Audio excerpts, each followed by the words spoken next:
Okay, critical thinking and coding tips for Chapter 18. Okay, here's our first critical thinking question. How is postoperative cellulitis coded? Our answer. Postoperative cellulitis is cellulitis that develops after a wound infection and usually occurs at the surgical wound site.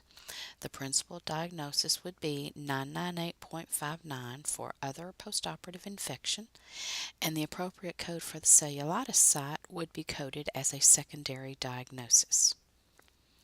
Okay, our next question. What conditions are associated with skin ulcers and how are they coded? And our answer. Skin ulcers not due to any documented condition are coded to 707.1x, and decubitus ulcers are coded to 707.0x.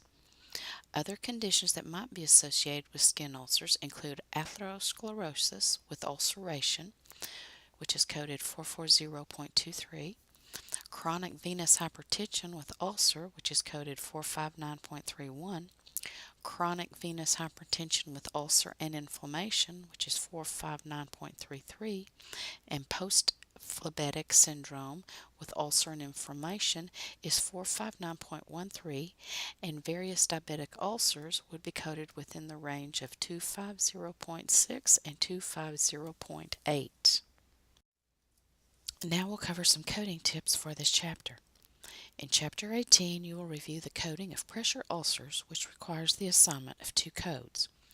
One code for the location of the pressure ulcer, and one code for the stage of the pressure ulcer.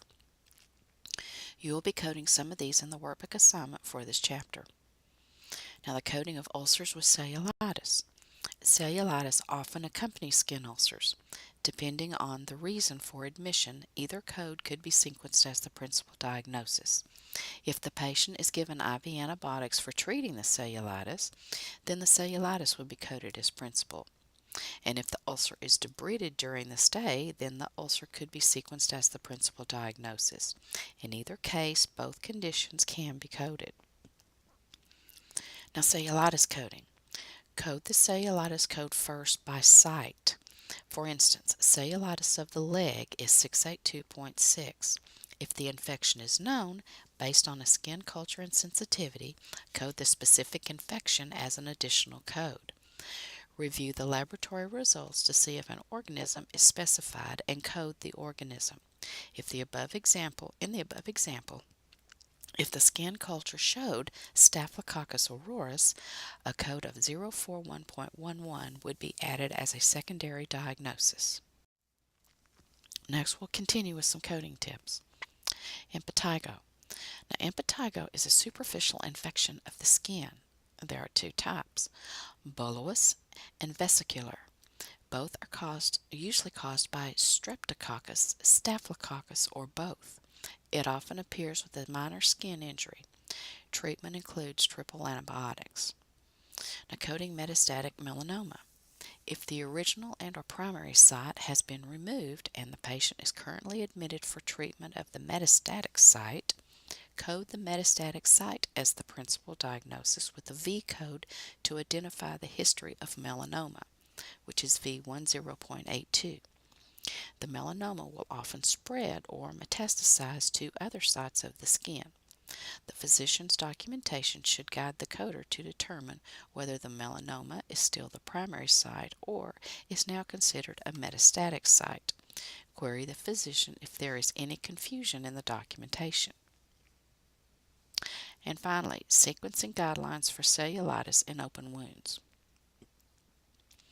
If the treatment is directed at the wound, sequence the wound open complicated as the principal diagnosis, and list cellulitis as a secondary diagnosis.